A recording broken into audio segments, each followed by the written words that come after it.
Kita baca kitab sambung kitab Bitalih Dahiyah yang dikarang oleh Al-Imam Ghazali rahimahullahu taala, wa nafa'ana bihi wa bi'ulumihi fi daraini amin ya rabbal alamin.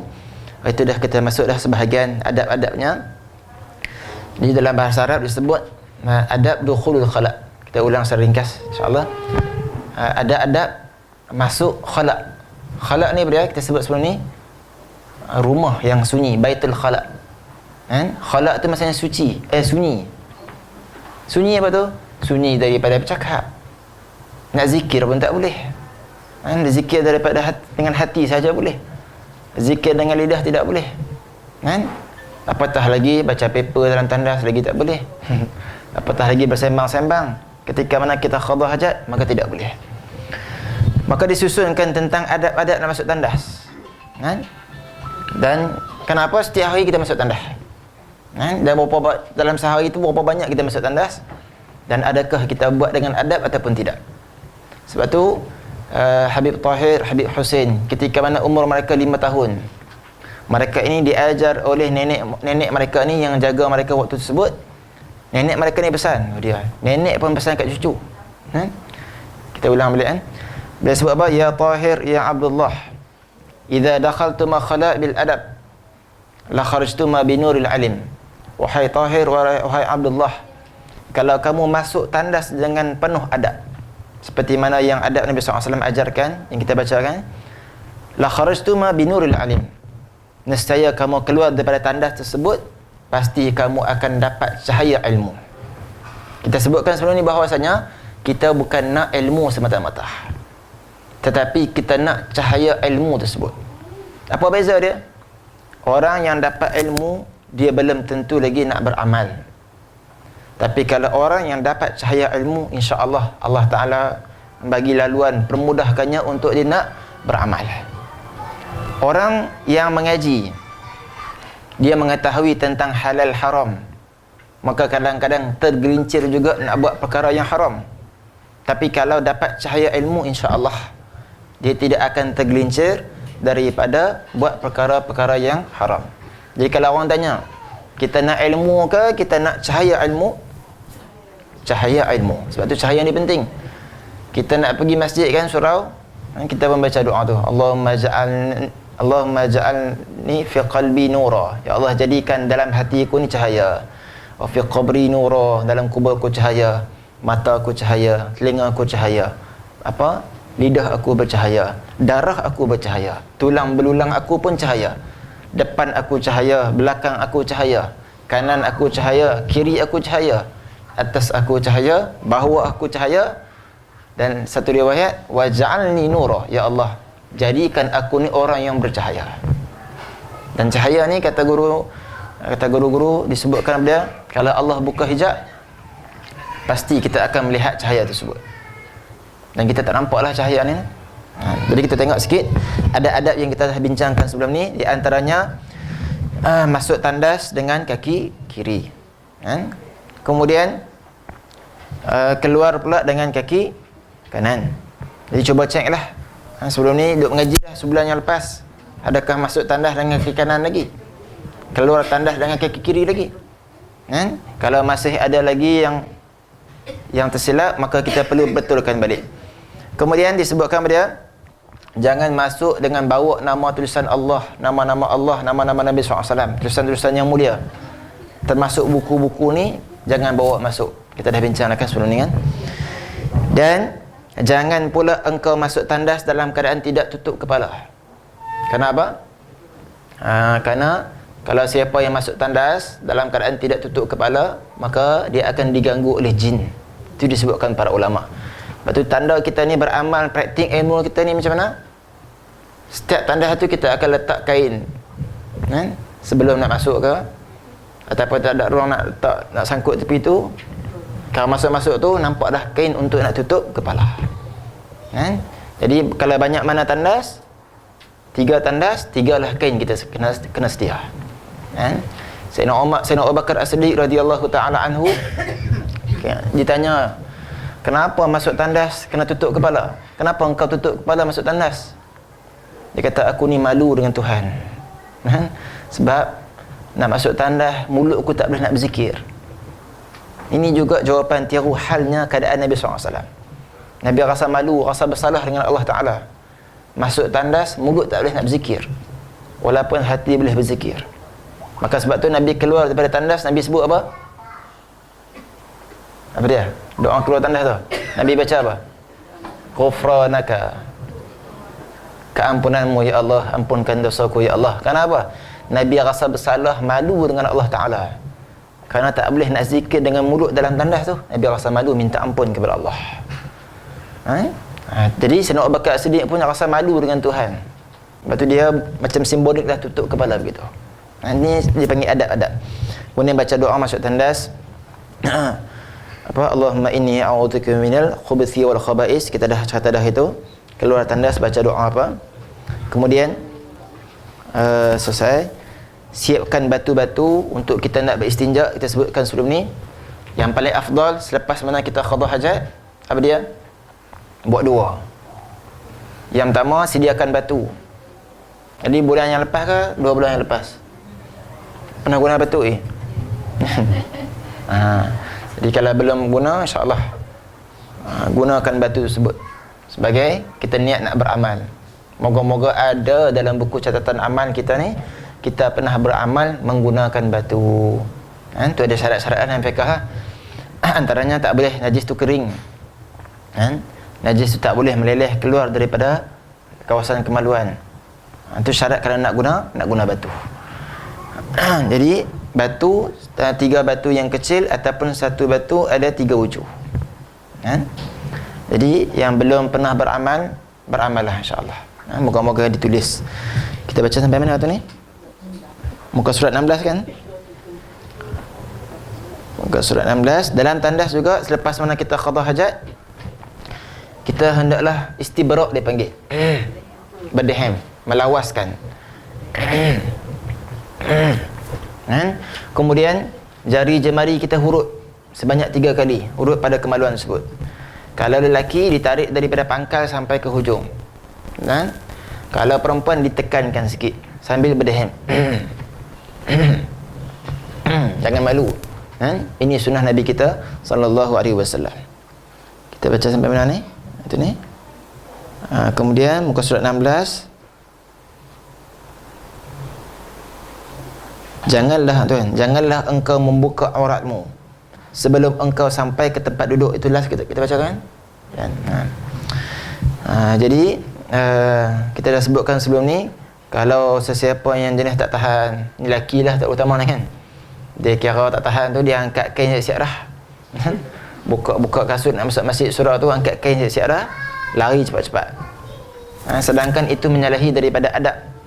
Adabnya macam mana? Masuk tandas dulu, tutup pintu, baru angkat kain. Jangan duduk depan tandas baru kita nak angkat kain dah. Takut ternampak aurat, ternampak lutut dan sebagainya. Jadi adabnya apa dia? Masuk tandas baru angkat kain. Baik, kita tengok sini. Dan jangan pula engkau menghadap ke arah kiblat matahari dan juga bulan. Ini saya nak syarahkan sikit. Kalau matahari bulan, asalnya tak ramai yang buat dan tak ada yang buat kot. Macam mana nak menghadap matahari dengan bulan kan susah. Tapi apa hukum kalau ketika mana kita qada hajat, kecil ataupun besar, kita menghadap ke arah kiblat? Ini ada beberapa keadaan. Pertama, kita bahagikan kepada 3 keadaan. Kalau seseorang dalam tandas, dia nak qada hajat, dia menghadap ke arah kiblat, maka di sini ada 3 keadaan. Keadaan yang pertama, dia menghadap ke arah kiblat dalam keadaan kawasan tu terbuka. Dan alhamdulillah lah, kita tidak ada lah yang tu. Sebab apa? Semua ni tertutup sekarang ni. Kalau sekiranya kawasan terbuka, contohnya lah, dia pergi di padang pasir ke, di padang bola ke, tak tahan sangat, kemudian ada budak-budak orang tua-tua ke, budak-budak tak apa dah, dimaafkan. Ni hak masalah ni kalau orang yang dah akil baligh ni. Pergi qada hajat dalam keadaan tempat yang terbuka, lalu menghadap ke arah kiblat. Apa hukumnya? Ini keadaan yang pertama. Hukumnya haram dan berdosa. Baik, kali ini kalau haram ni dia berdosa bila mana dia mengetahui perkara tersebut tak boleh buat, haram buat. Tapi bila buat juga, maka berdosa hukumnya.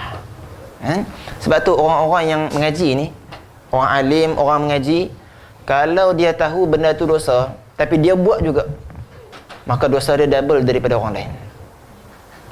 Kita dah tahu dah kata ke orang tak boleh, tapi kita nak kata juga. Contohlah kan, kita tahu juga tak boleh buat benda yang haram ni, nak buat juga, maka dosa kita ni double lagi daripada orang yang tidak tahu. Lepas tu dalam matan Zubat Ibn Raslan sebut apa? Fa'alimun bi'ilmihi lam ya'malan mu'adzabun min qabli ubadil wathan. Orang yang tahu satu benda sebut, dia tahu halal, dia tahu haram, tapi dia langgar yang halal. Dia tahu haram tetapi dia juga langgar. Fa'alimun bi'ilmihi, dia dah mengaji dah benda tu. Lam ya'malan, tetapi dia tidak beramal dengan ilmunya. Apa kesan dia? Mu'adzabun min qabli ubadil wasan. Orang yang alim, orang mengetahui ni, mereka ni akan lebih pertama sekali diazab daripada penyembah berhala. Masya Allah. Antara alim dengan penyembah berhala, mana kena azab dulu? Orang alim dulu, orang yang tahu hukum tersebut dulu. Azab mereka dulu, baru ambil penyembah berhala. Ni pun duk menyanyi dah ni. Baik, itu keadaan yang pertama. Keadaan yang pertama apa dia? Kalau sekiranya menghadap kiblat ke arah kawasan yang terbuka. Menghadap kiblat kawasan terbuka. Kedua, keadaan kedua macam mana? Menghadap kiblat tapi dalam keadaan Allahumma salli alaihi tertutup. Tertutup ni macam mana? Contohlah kan, bangunan tu luas, dia ada tiga pula. Yang ketiga ni dia kawasan tu disediakan untuk qada hajat, macam kita bagi yang tandas lah. Ni kita tengok bincang kedua dulu. Dia masuk dalam kawasan sahara ke, bangunan ke. Contohnya duduk di padang pasir tapi dia ambil apa-apa kayu dia pacak depan, bagi tutup juga tu. Duduk di padang bola, tak tahan sangat, dia ambil apa-apa kain ke, ataupun dia ambil apa-apa kayu pacak, tapi dia menghadap ke arah kiblat. Apa hukumnya? Hukum di situ khilaful aula, menyalahi daripada yang utama. Sepatutnya dia jangan menghadap kiblat walaupun kamu tutup. Gitu. Jadi dia tak jadi haram.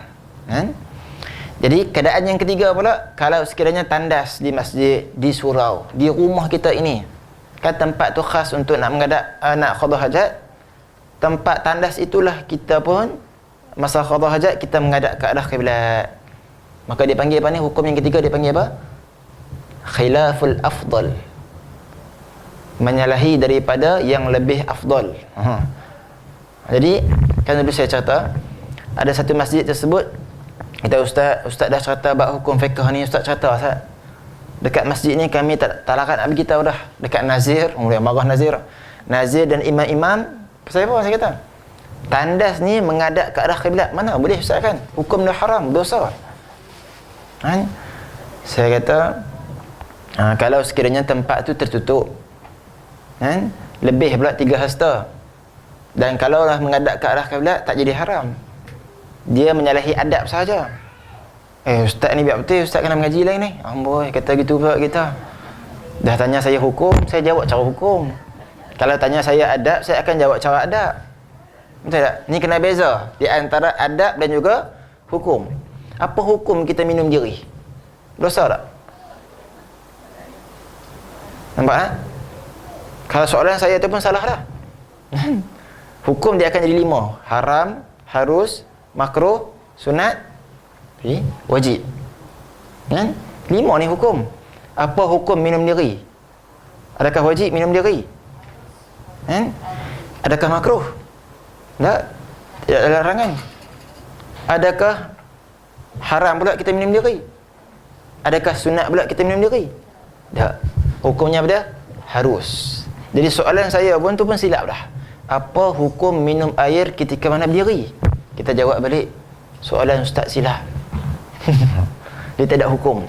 Dia panggil apa? Sebab ini berkaitan dengan adab. Jadi sebab tu kena beza di antara adab dan hukum. Selesai itu. Jadi kita tengok tu kalau sekiranya menghadap ke arah kiblat. Jadi tadi. Dan janganlah pula engkau membelakangi dan janganlah pula engkau membelakangi yang demikian itu. Kiblat lah mana ni? Kiblat lah ni kan? Sini kiblat. Jadi sini pun jangan menghadap ke arah kiblat. Maka jangan juga membelakangi ke arah kiblat. Walaupun dalam keadaan tertutup. Jadi apa kalau sekiranya hukum, so menghukum mana? Kita panggil secara bagi mudahlah. Hukum menghadap ke arah kiblat ketika qada hajat. Kan? Kalau dalam tandas ni hukum dia apa? Khilaful afdal. Kan? Menghadap ataupun membelakangi kiblat. Dan mana dia? Dan jangan pula engkau qada hajat di dalam air yang tenang. Kan? Maka di sini ada juga keadaan dia. Tengok kita ada beberapa keadaan air ni. Kadang kita ayak lah. Ada air yang bertakung, ada air yang mengalir, ada air depan sikit. Ada air yang untuk wakaf. Ni tengok keadaan kita ni. Kalau sekiranya sesiapa yang pergi piknik air terjun ke sebagainya, ada orang tanya apa hukum kita kencing di air terjun ataupun di kolam renang. Memang ada kolam renang ke, air terjun ke, semua ada jenis ni. Kita tengok hukum dia. Baik, pertama, kalau sekiranya tempat itu jenis bertakung, tak kira lah kalau sekiranya takungan tersebut air sikit ataupun air banyak. Apatah lagi kalau air itu sikit, tiba-tiba ada manusia pergi qada hajat kencing di situ contohnya. Apa hukum di situ? Makruh. Yang kedua, keadaan air yang kedua, kalau sekiranya air tersebut ni contoh kita bagi terjadi yang pertama, air yang bertakung dalam kolam. Swimming pool. Tap. Apa hukum kencing dalam tu? Hukumnya makruh. Walaupun air sikit ataupun air banyak, hukumnya makruh. Swimming pool ni memang ni, soalan ni memang banyak orang tanya, famous. Yang kedua, kalau sekiranya seseorang tu qada hajat kencing contohnya dalam air yang mengalir. Contohnya dekat mana? Sungai, air terjun. Hukum dia apa dia? Tak makruh. Sebab apa? Air mengalir kena bau air, tak ada masalah lah. Ini keadaan sekiranya pada waktu siang. Kalau waktu malam, seseorang pergi qada hajat di tempat air yang bertakung ataupun air yang mengalir. Dia pergi air terjun, dia qada hajat di situ, dekat air terjun pada waktu malam. Malam ni hukumnya makruh. Jadi kalau siang kena bahagikan sikit, bezakan sikit. Kalau siang makruh hanya untuk air yang bertakung saja. Kalau untuk air yang mengalir, maka tidak makruh. Kalau siang. Kalau malam, tak kira bertakung, tak kira air itu mengalir, hukumnya makruh. Kenapa? Itu kena cari kenapa. Kenapa? Golongan jin minta dekat Nabi SAW, ya Rasulullah, tolong berikan waktu untuk kami menggunakan air. Maka Nabi sebut, kalau begitu, siang untuk manusia, malam untuk jin. Waktu malam-malam, jaga-jaga kalau sesiapa yang suka mancing malam-malam di sungai, apatah tak apalah tu, mancing boleh gagah lagi. Apatah lagi kalau mandi malam-malam, mandi air terjun malam. Tak pernah kan? Tapi saya pernah buat. Dulu dengan kawan-kawan, pergi tahan pukat dekat air terjun, bukan dengan sungai. Tahan pula ikan tengah lah masyarakat Kedah kan. Tahan tengah malam, pukul 12, pukul 3 pagi pergi ambil. Tu orang panggil buat kerja gila. Jadi malam ni, terutamanya air ni malam untuk jin. Sebab tu siang kita guna. Mandi malam ni saya pernah baca artikel, ada yang kata baik, tapi syaratnya sebelum pukul 12 katanya. Wallahu a'lam lah, cuba tengoklah yang ahli sains ni. Tapi disebutkan bahawasanya Nabi SAW juga mandi sebelum subuh. Subuh kira macam mana? Malam ke siang? Kan? Sebelum subuh malam juga kan? Jadi kalau kita mandi di rumah pada waktu malam, kan? Dari sudut jin marah ataupun tidak, itu kena bincang. Jadi orang panggil apa? Itu rumah kita tak apalah. Tapi kalaulah kita ni singgah ke mana-mana, nak ambil air tengah malam di kawasan air bertakung ataupun air mengalir, jaga-jaga. Kan? Tapi kadang-kadang ada orang pula, Tok, ni Tok, cu nak tumpang ambil air ni jap. Allah. Dulu kan macam tu kan? Tu ada ulama yang tak membenarkan pula tu. Macam minta pula izin dekat penunggu situ kan? Cu nak minta izin ni Tok, jangan tumpang lalu Tok nah. Ya Allah. Itu adat-adat yang tak sepatutnya dibuat tu. Bukan dekat dulu, sampai sekarang sama lah. Dia orang panggil apa? Turun-temurun kan? Tak belajar. Masya-Allah. Jadi orang panggil apa? Benda ni jangan try. Don't try it. Saya nak try asal betul ke jin marah ni kalau tengah malam ni. Maka ini laluan ataupun kawasan jin mandi. Jin mandi malam-malam, jin gunakan untuk membasuhkan sebagainya waktu malam. Kita siang. Baik, itu kita sebut apa tadi? Ada pembahagian. Kalau air bertakung, air mengalir, pembahagian pada waktu siang ataupun pada waktu malam. Kita tengok pula keadaan air yang ketiga. Ni kalau siapa-siapa yang rajin buat nota lepas ni, insya-Allah. Tengok semua. Buat nota tentang banyak orang tanya apa hukum kencing dalam swimming pool. Nanti masuk ni. Keadaan yang ketiga tadi, yang pertama apa dia? Kencing dalam air yang bertakung. Yang kedua, tempat air yang mengalir. Ketiga, tempat yang diwakafkan. Tempat wakaf ni apa dia? Contoh apa dia? Kalau siapa pernah naik Gunung Jerai? Gunung Jerai kan ada Telaga Tok Syekh tu kan? Contohlah situ ada telaga, kan? Telaga ni orang wakaf. Kalau pergi ke Fatani, dia ada Telaga Syekh Daud. Yang mana Syekh Daud buat telaga tersebut kerana dapat Lailatul Qadar pada malam tersebut. Maka di situ nampak Lailatul Qadar, buat telaga. Sekarang nak buat masjid pula. Situ semua tu wakaf tu. Ataupun dulu saya pernah pergi apa? Ain Syam kot dipanggil. Satu tempat tu Ain Syam ni ayat Mesir. Dia ada kawasan yang panas lah, kawasan tepi-tepi laut. Situ juga ada wadi untuk lembah air. Sesiapa yang orang musafir lalu boleh minum situ. Jadi kalau lah kita kencing di tempat orang wakafkan air ataupun musabbal dipanggil, tanah tersebut milik orang awam, air ni milik orang awam, bukan milik kita, maka hukum dia haram. Maka sebab tu kata para ulama, saya sentuhkan sikit, kalau kita pergi ambil air kolah, orang kata kan macam-macam kan, kalau nak berubat ambil 7 air kolah ni, apa hukum dia? Untuk kolah masjid. Sebagian kalau nak berubat begitu. Maka sebagian kata kalau ambil untuk tujuan peribadi, maka air tersebut kena ganti balik sebagai adat. Kalau kita ambil sebotol, maka sunat kita ganti lebih sikit. Ini mineral ke, ruqyah ke, air gau ke, ganti balik. Kenapa? Air tersebut guna untuk mana? Guna untuk masjid dan juga surau. Untuk orang ramai, kegunaan orang ramai. Yang lebih dahsyat lagi daripada ambil tu pula air masjid guna untuk basuh kereta sendiri. Masya-Allah. Benda ni guru saya di Mesir, Syekh Yusri hafizahullah taala wara'ah, bila mana tengok ada orang ambil air paip masjid buat cuci kereta, satu hari dia nak khutbah kata ambil air je. Masya-Allah. Bila sebut benda ni ni tajuk dia pula. Kata air ni kita ada beberapa sumber dia. Sumber yang paling hebat ialah daripada Sidratul Muntaha. Daripada Sidratul Muntaha ni turun 2 laluan. Satu laluan dekat dunia, satu laluan di akhirat. Air yang dunia ni apa dia? Air Sungai Nil, air Sungai Furat.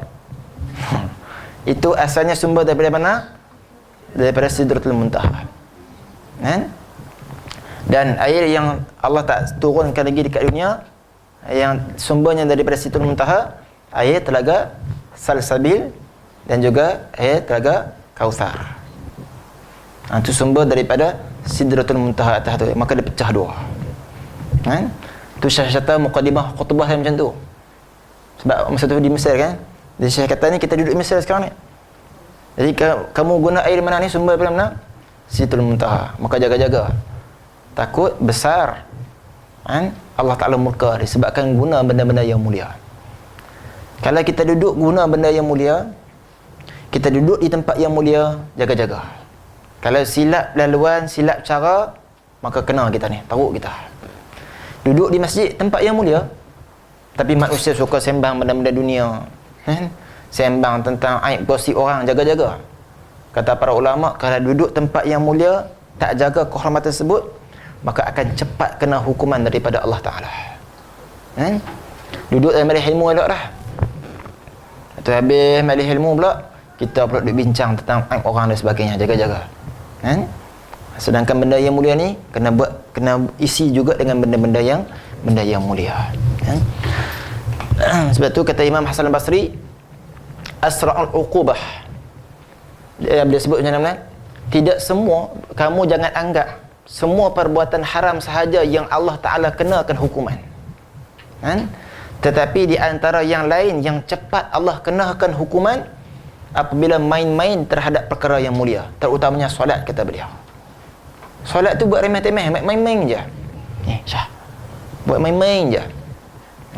Maka akan cepat kena hukuman daripada Allah Ta'ala daripada orang yang buat maksiat. Begitu juga, Masya Allah. Jadi ada yang semayang, tapi semayangnya macam mana? Halai-balai, buat syarat je dipanggil. Tidak ada kualiti dalam semayangnya. Itu dia panggil pada ni keadaan yang kedua, jenis air bertakung, mengalir, ataupun wakaf, ataupun untuk tempat awam. Jelas tak? Soalan? Kemudian mana dia tadi?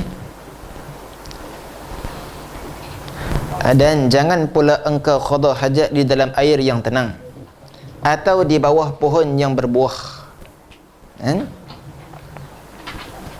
Awak dalam buku ni tak ada? Ada dalam buku tuan-tuan, perempuan, ibu-ibu semua, jangan duduk qada hajat di tempat perkumpulan manusia. Ada tu? Tak ada. Oh, tak buku. Baik, dalam ni terjemahan ni mungkin tidak ada. Di dalam kitab Arab ni ada. Di antaranya adabnya lagi pada jangan qada hajat di tempat laluan manusia.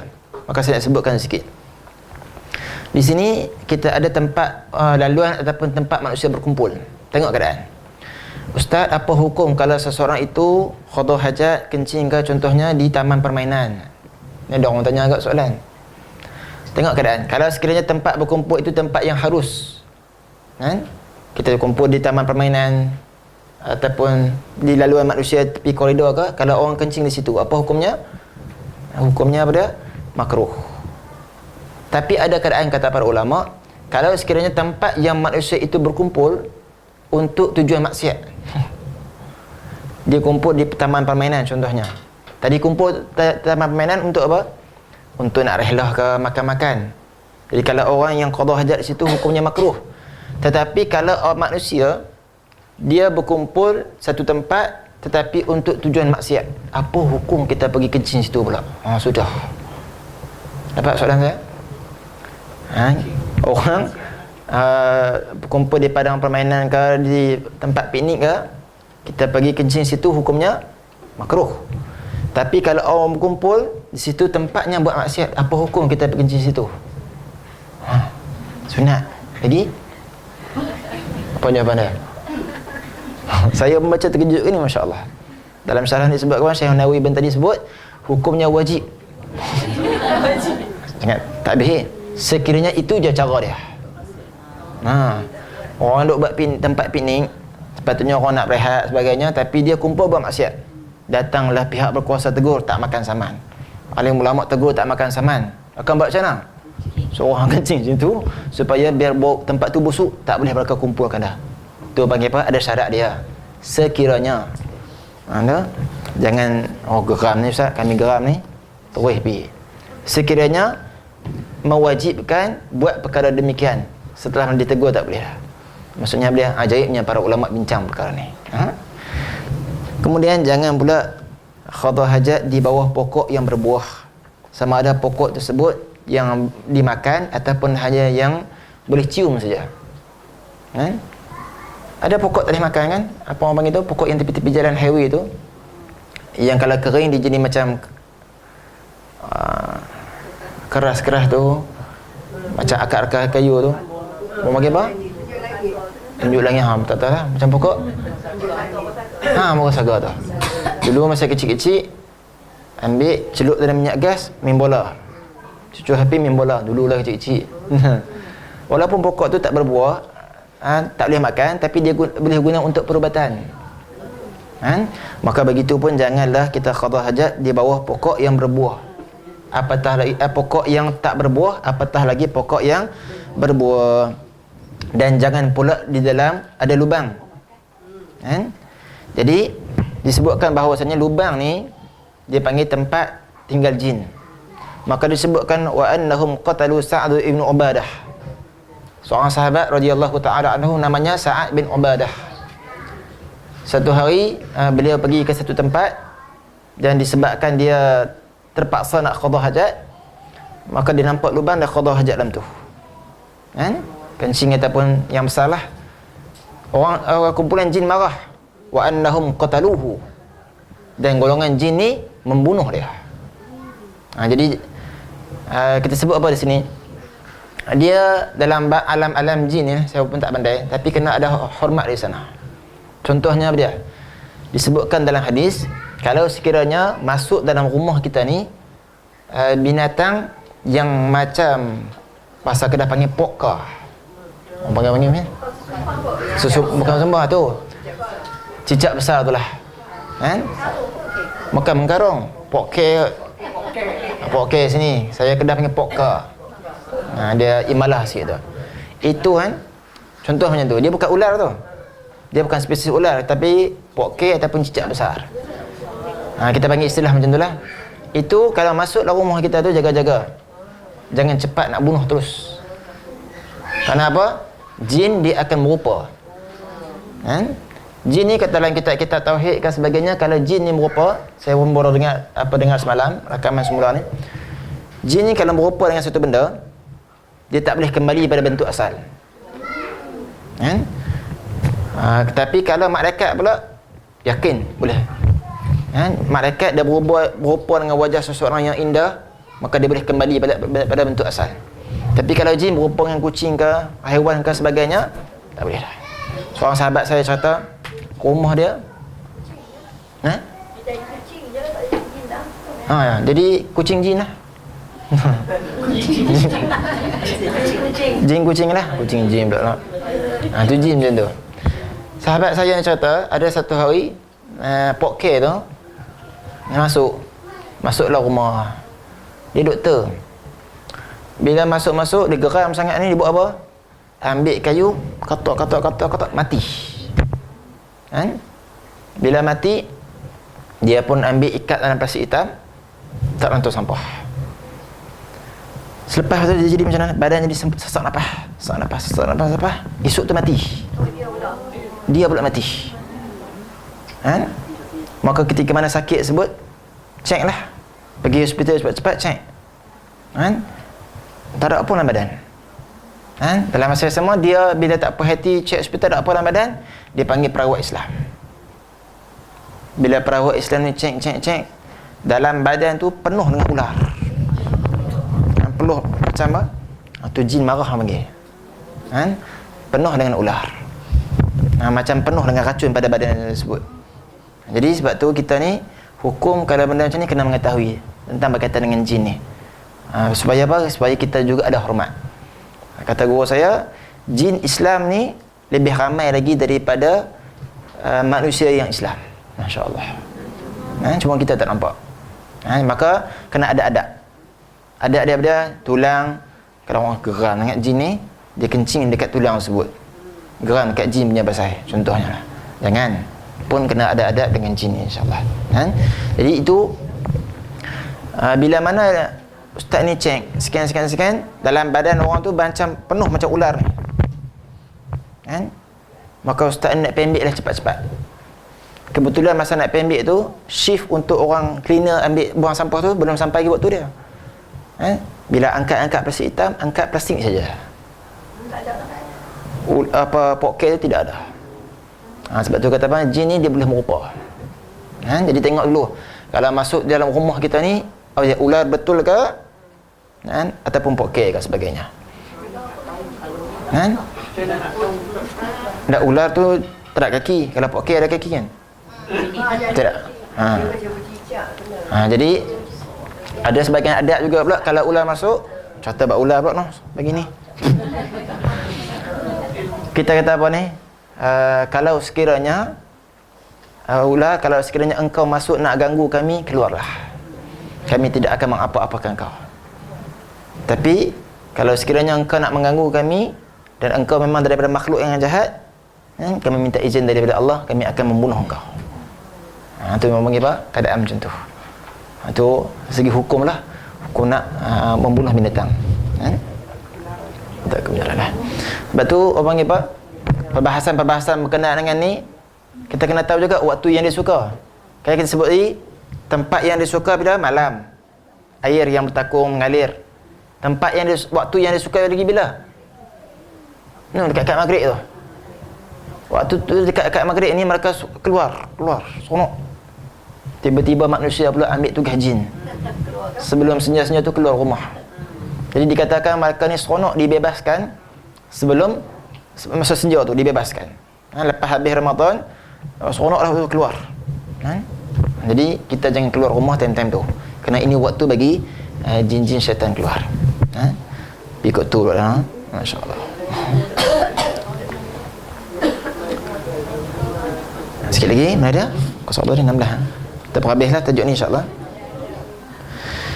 Dan jauhilah daripada kencing di atas tanah yang keras, maksudnya simen. Tanah keras ataupun simen jangan kencing di situ. Kenapa? Kerana dia akan terpercik. Sekarang ni alhamdulillah di rumah kita ni ada mangkuk tandas tu lah. Jadi dia masuk tu terus. Ini berlaku bila ni kalau sekiranya pergi R&R tandas tak jumpa, ataupun tandas tu rosak, sisa minyak ke, yang ada tempat kawasan mandi itulah. Kawasan mandi tu tidak ada lubang, tidak ada mangkuk kan. Jadi ada manusia yang kencing di situ. Maka jaga-jaga di sini. Kenapa? Menyebabkan terpercik kepada kita ni. Ada.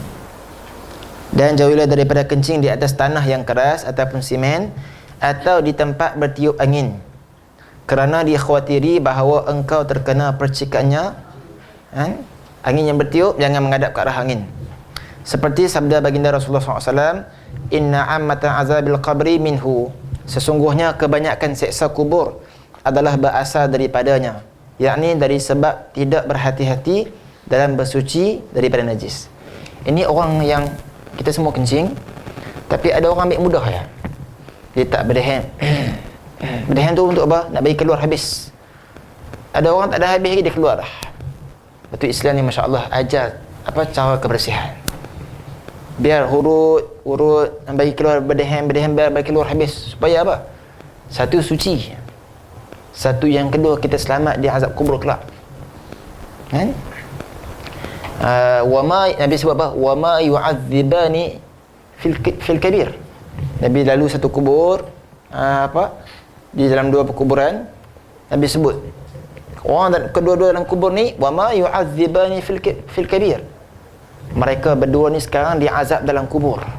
Masya-Allah. Bukan kerana buat dosa yang besar pun. Kenapa? Yang pertama apa dia?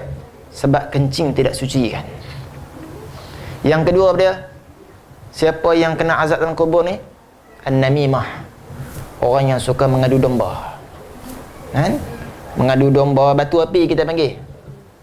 Orang ni sikit dia pun komen bagi nampak banyak komen. Ataupun orang sembang sikit dia pun cucuh api cucuh. Orang macam ni kena azab dalam kubur. Sebutkan lagi dalam kitab An-Nurain fi Islahid Darain, orang yang suka menipu manusia. Sikit ke banyak ke selalu tipu manusia, orang ni tak selamat di alam kubur kelak. Kan? Mula dengan menipu yang sikit. Lama-lama kata para ulama dia akan mula sampai tipu besar. Last sekali tipu yang kecil ini boleh sampai tahap membunuh manusia. Kenapa? Nak tipu saja. Jadi sebab tu kata para ulama kalau kita mengaji fiqh dia ajar macam mana ni? Lepas kita qada hajat, kencing, buat macam mana ni? Syaitan ni dia akan bagi kita yang rasa was-was. Air menitik ni air uduk ke air apa ni? Kan? Ke air kencing.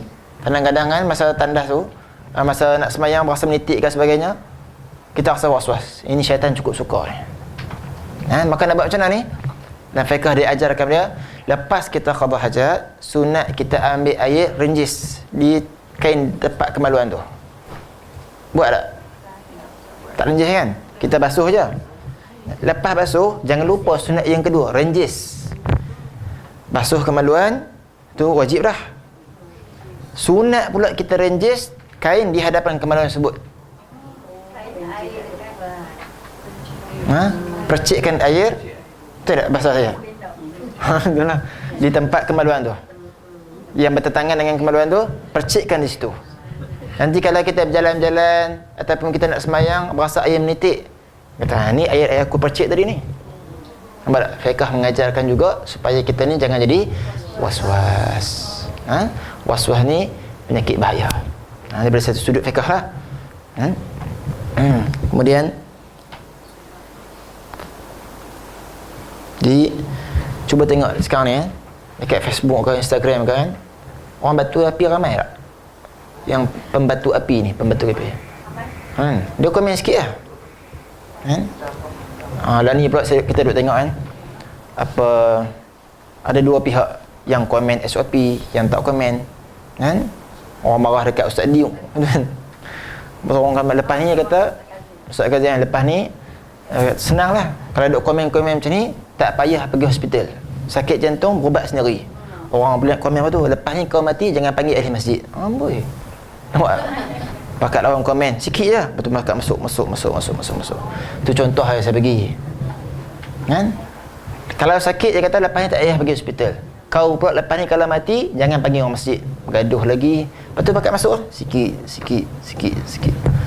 Jadi batu api ni dalam media sosial cukup banyak. Kena peringatkan, jangan kita terlibat.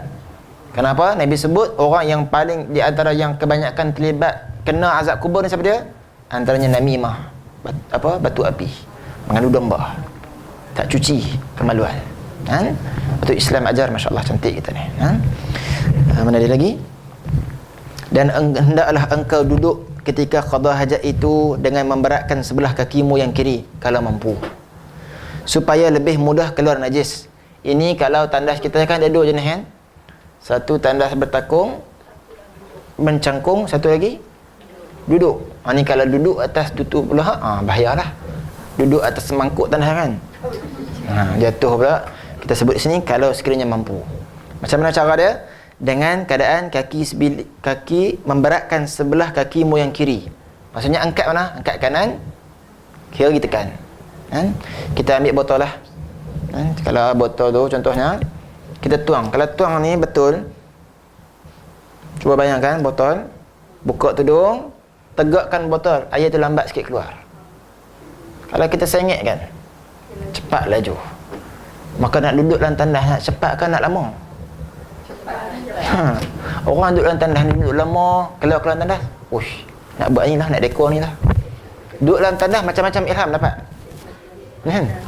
Duduk dalam, rasa nak buat yang ni lah, terlupa nak keluar tandas, macam-macam ilham dia dapat. Tu zaman sekarang lah kan. Sedangkan dalam tandas bukan tempat kita nak duduk lama-lama, supaya lebih mudah keluar najis. Dan janganlah engkau kencing dalam keadaan berdiri kecuali ketika mana darurat. Ini buku ibadah kita ni, saya bincangkan sikit lagi. Baik, soalan. Sebagian para ulama adat Arab, bagi mereka yang sakit tulang belakang ni, macam nak buat? Siblis ke apa? Tulang belakang dia sakit, duduk sakit. Maka cara dia macam mana, nak berubat dia macam mana? Kencing diri. Tu adat orang Arab. Adat kita. Tu apa, Allahumma salli ala sayyidina Muhammad wa annahum yastashfuna bil bauli qaya'iman. Kalau mereka nak rawat tulang belakang mereka yang sakit tu, mereka kencing diri. Itu cara perubatan adat orang Arab. Dia panggil adat je lah. Adat kita tak. Adat kita duduk lah. Adat kita tak tahu lah. Nak bagi tulang belakang ni elok macam mana? Ada dulu Syekh Zainal Asri kata, pernah sebut lah, tak silap saya, sesiapa yang ada sakit tulang belakang ni, ketika mana iqamah, qad qamatis salat, qad qamatis salah, bangun dan niat, moga-moga hilang sakit belakang, hilang sakit tulang belakang tu. InsyaAllah lah. Jadi macam-macam faktor lah. Tilam, kena beli tilam sabut. Tilam yang betul-betul itu jaga tulang belakang. Itu adat orang Arab. Kemudian Allahumma salli ala sayyidina Muhammad. Ini disebutkan bahawasanya soalan, adakah Nabi SAW pernah kencing berdiri? Maka ulama jawab, ada sebahagian kata pernah, tapi bukan selalu, sekali je maksudnya. Jadi ada orang kata Nabi pun pernah kencing berdiri. Jangan kata itu, tak ada adab dengan Nabi. Walaupun Nabi pernah kencing berdiri, kata para ulama sekali je. Yang pertama, ulama bagi beberapa sebab. Pertama, disebabkan apa? Ketika itu Nabi sakit, dan sukar Nabi nak duduk, kencing duduk, maka Nabi terpaksa berdiri. Dan kita sebutkan tadi, tu adat orang Arab, kalau sakit tulang belakang, mereka akan kencing berdiri. Yang kedua, kenapa satu hari Nabi pergi tempat busatah lah. Tempat busatah ni tempat pembuangan sampah-sampah gitulah. Dekat-dekat macam tu. Bukan tempat tu lah, dekat-dekat situ. Maka diriwayatkan sahabat tengok Nabi SAW kencing berdiri. Maka para ulama jelaskan kenapa Nabi kencing berdiri di situ. Sebab yang kedua, kenapa? Kawasan di situ najis. Maka kalau Nabi duduk, terkena najis. Maka sebab tu lah orang kata, ada yang salah faham. Orang kata apa? Air zam-zam ni sunat minum diri. Bukan begitu. Bukan sunat minum diri. Dulu sebab apa kata guru kami Syekh Sri Hafizahullah Ta'ala wa ra'ah, yang pertama, telaga Zam-Zam dulu kan telaga, dan tak ada lah marmar macam kita ni, dan sekarang ni telaga pula di bawah tu, di bawah Kaabah. Dulu bila mana ramai orang nak pergi ke telaga tersebut, bila ramai pakai nak cedok air ni, jadi kawasan telaga ni macam mana? Sesak lah. Bila sesak, nak duduk jadi macam mana? Susah. Sebab tu Nabi minum diri. Bismillahirrahmanirrahim. Contohlah. Yang kedua, kawasan telaga tersebut, kita sebutkan tadi, bukan bermarmar macam kita. Maka kalau hujan, jadi macam mana? Berecek lah. Sebab tu Nabi minum diri. Kalau Nabi duduk, maka jubah akan kenalah tanah tersebut. Kotor jubah pula. Jadi orang berpandukan perbuatan Nabi dahulu. Tengok Nabi minum air Zam-Zam berdiri, maka sunat kita minum diri. Ambil mana pula sunat minum diri? Perbahasan air Zam-Zam ni dia sunat minum sampai kita tadallu', dia panggil. Tadallu' ni rasa macam nak muntah. Tu tanda iman. Minum sampai rasa puas. Sampai rasa nak termuntah balik tu. Tu tanda iman. Tapi kalau minum tak selesa, tak rasa tak puas, tanda munafik. Tu air Zam-Zam beza tu. Dalam kitab Zaqair al-Qusiyah fi Ziyarah Khalil Bariyah disebutkan dia, kalau kita nak minum air rasa panas, disebut kan, ada air sejuk rasa panas, tu tanda orang buat santau tu. Ataupun kita takut air ni mudarat dan sebagainya, ya ma, wahai air Zam-Zam, kirim salam kepada kamu, insya-Allah selamat. Tu panggil tajribah lah. Ini bukan saya sebut lah. Ini dalam kitab Zaqair al-Qusiyah fi Ziyarah Khalil Bariyah, Syekh Abdul Habib Al-Quds sebutkan begitu. Di antara pengalaman para ulama untuk nak mengelakkan mudarat air-air tersebut. Jadi banyaklah orang buat santau angin lah, santau macam-macam lah. Baca yang tu insya-Allah. Saya cerita apa tadi tu? Nabi SAW, kenapa Nabi kencing berdiri? Afdal macam mana? Afdal Zam-Zam minum duduk. Seperti mana keadaan kita minum, macam biasa duduk. Kan? Sekiranya kecuali yang afdal berdiri bila harus berdiri bila keadaan sesak, tak ada ruang duduk. Ataupun kalau kita duduk, kotor pakaian kita ni. Kan? Jadi perlu diambil perhatian berkenaan dengan hukum yang mengatakan sunat minum air Zam-Zam dalam keadaan berdiri, bukan sunat. Kan? Itu yang guru-guru saya sebutkan, harus sahaja minum diri. Jelas nak air Zam-Zam. Jadi air Zam-Zam ni masa nak minum, niatlah apa-apa. Imam Syafi'i niat apa? Niat dah dapat ilmu, dia dapat ilmu. Dia niat jadi pemanah yang hebat, semua dapat. Jadi insyaAllah niatkan, insyaAllah. Kemudian niatkan apa saja. Allahumma salli ala sayyidina Muhammad. Maka dikatakan lagi para ulama, kenapa Nabi SAW kencing berdiri ketika sebut? Kerana tidak ada tempat duduk. Maka macam-macam lagi jawapan. Allahumma salli ala sayyidina Muhammad. Ada yang sebut lagi para ulama, kalau sekiranya ada orang ni kencing duduk, maka air kencingnya keluar tak habis, maka dia kena kencing berdiri. Last sekali kata para ulama, perbuatan Nabi SAW buat itu adalah untuk menunjukkan harusnya kencing berdiri. Tapi ingat kita sebut tadi dia, kalau seseorang tu kencing berdiri, dia pun kata Nabi pun kencing berdiri. Ini kurang adab dengan Nabi SAW. Kenapa Nabi buat berapa kali? Sekali je. Maka perbuatan sekali itu dia panggil nadir, jarang-jarang. Kal maklum hukumnya. Seumpama macam tidak ada. Maka jangan hukum kata Nabi selalu kencing pula. Sebab tu kata Sayyidina Aisyah, kencing berdiri maksudnya. Sebab tu kata Sayyidina Aisyah radhiyallahu taala anha, man haddatsakum an-nabi sallallahu alaihi wasallam kana yabulu qa'iman fala tusaddiquhu. Siapa yang menceritakan kepada kalian Nabi kencing berdiri, jangan percaya. Itu dia. Maka na yabulu illa qa'idan. Nabi tidak pernah kencing melainkan duduk. Maksudnya kalau siapa yang cerita Nabi selalu kencing berdiri, jangan percaya. Nabi hanya sekali sahaja. Dan himpunkanlah di dalam istinja itu antara menggunakan batu, boleh digantikan dengan kertas tisu yang kesat. Kalau pengganti batu apa dia? Kertas tisu. Ataupun benda-benda yang kesat, kertas pasir. Contohlah kan, kesat juga tu. Tu kata tak semua kita dengar yang kita kena beramal. Tapis dulu, tapis.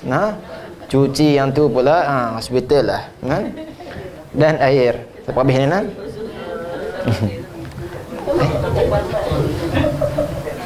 Dan siapa habis muka surat ni nak? Dan jikalau engkau hanya mahu menggunakan salah satu di antara dua perkara ini, maka hendaklah engkau memilih untuk menggunakan air, kerana itu lebih afdal. Itu catat tu. Dan apabila engkau mahu menggunakan batu sahaja, maka carilah 3 biji batu yang suci, yang dapat engkau sapu, yang dapat menyerapkan, mencuci dan mengeringkan najis. Maka engkau sapu dengan batu itu akan tempat keluar najis, sekira-kira tidak menyebabkan najis itu menyebar ke tempat yang lain. Kita sebutkan tadi, syarat nak guna batu dia, najis tu tak merebak keluar tempat yang lain, baru boleh guna. Dan begitu pula hendaklah engkau sapukan kemaluanmu dengan 3 kali sapu daripada sebiji batu. Sebiji batu tu ada 3 bucu. Pusing. Dan jikalau belum berhasil bersih dengan 3 biji batu, maka hendaklah engkau sempurnakan istinjakmu dengan 5 biji batu atau 7 biji batu, sehingga jadi suci tempat keluar najis itu. Jadi 3 batu, kalau tak cukup 3, buat 5. Tak 5, ambil 7 batu. 7 lagi tak cukup, 9. Ganjil kan? Dan bilangan batu itu disunatkan ganjil. Dan menyucikan tempat keluar najis itu hukumnya wajib. Hukumnya wajib. Dan janganlah engkau beristinja dengan tangan kanan. Kerana tangan kanan ni guna untuk yang suci. Yang tak elok semua guna yang kiri. Termasuk juga sebagian kata nak cakap telefon pun letak belah kiri. Letak belah kiri. Dan hendaklah engkau membaca doa setelah selesai istinja itu dengan katamu. Ini baca tak doa ni? Tadi kita ajar dah. Lepas keluar tandas baca apa? Ghufranaka. Kemudian baca doa pagi ni dalam kitab ni, Allahumma tahhir qalbi minan nifaq wa hassin farji minal fawahish. Mula-mula panjang, lama-lama hafal insya-Allah. Kan? Kalau tak hafal, balik betul state, rebus insya-Allah. Minum.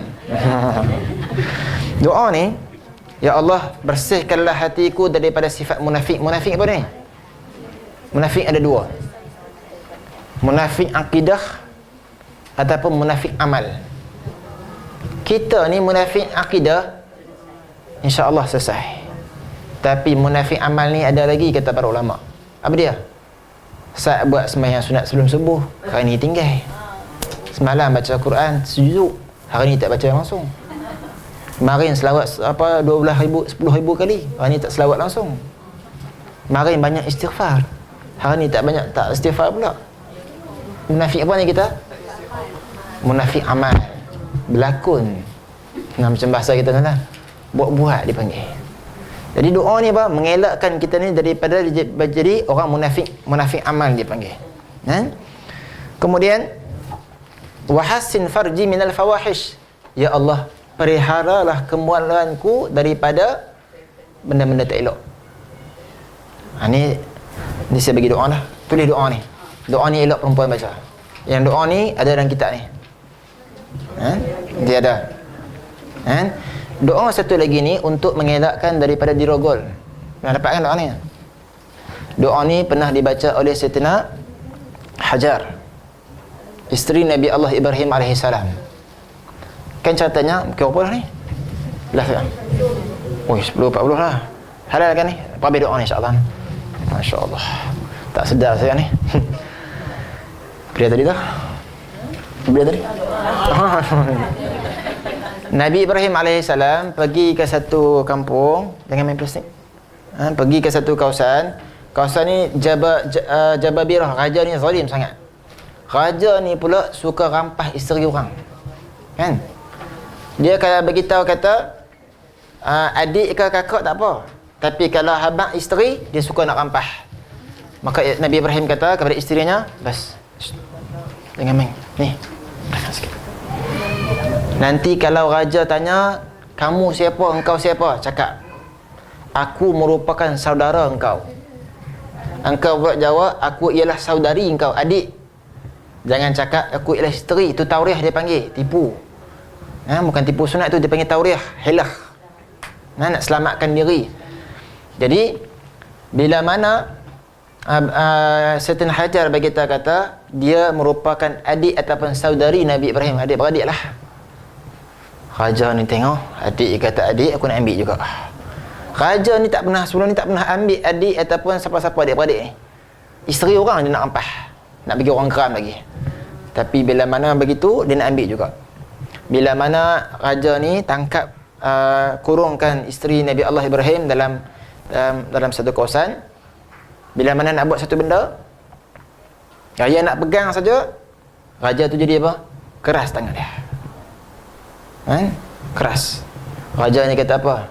Wahai perempuan, aku rasa tak pernah berlaku perkara ini kepada aku, dan aku pasti engkau merupakan seorang yang baik dan doa kamu mustajab. Tolong doa supaya keadaan aku pulih, dan aku berjanji aku tak akan buat dah. Nah, Sayyidina Hajar ni orang baik. Doa-doa kepada Allah, elok balik raja tu. Jadi pula geram pula, digan kejar lagi. Tu perangai ni. Nafsu kalau dah meningkat habis. Bila mana nak pegang lah, jadi dia pula keras. Kali ni dahsyat lagi, jadi macam sawan gila babi tu kan. Sawan, sawan ni teruk ni. Kali kedua, benda yang sama juga, raja ni minta supaya doa. Dia janji tak buat juga. Bila doa, apa dia? Elok balik tu, kejar balik. Kali yang ketiga, benda yang sama, bila nak pegang, tangan dia keras dan jadi melupur badan dia. Sawan. Kali ini raja kata apa? Kali ni dia kata, tolong, kali ni sungguh-sungguh, aku berjanji. Kali ni sungguh-sungguh punya. Hajar ni orang baik, Masya Allah, doa. Bila doa ni, lepas lah, raja tanya, apa doa yang kamu baca ni? Maka dikatakan Setan Hajar baca doa ni, Allahumma inni kuntu amantu, Allahumma inni kuntu amantu bika. Lihat. Tak ada. Ini luar kitab. Allahumma inni. Ikut saya sama-sama. Allahumma inni amantu. Allahumma inni kuntu amantu bika wa bi rasulika. Dapat? Wa bi rasulika wa ahsantu farji illa ala zawji fala tusallit fala, tak apa, nanti saya tulis, fala tusallit alayya hadzal kafir. Allahumma inni kuntu amantu bika wa bi rasulika wahsantu farji illa ala zawji fala tusallit alayya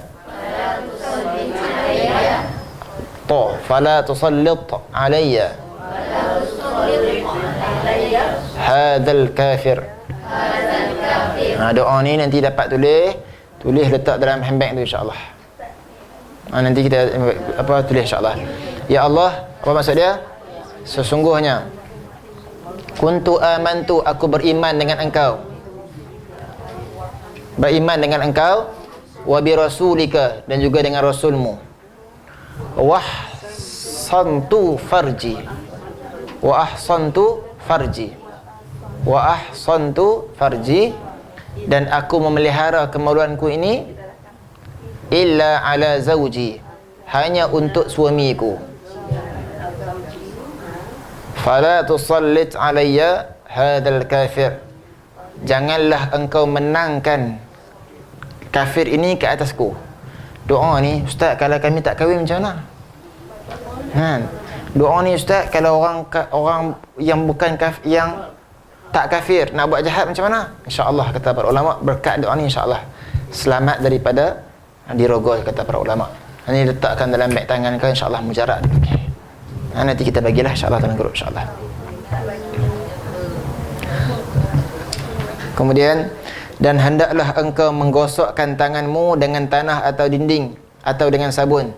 Habis kita gunakan batu tu, jangan gosok dinding rumah orang pula, bawah tu yang kesat.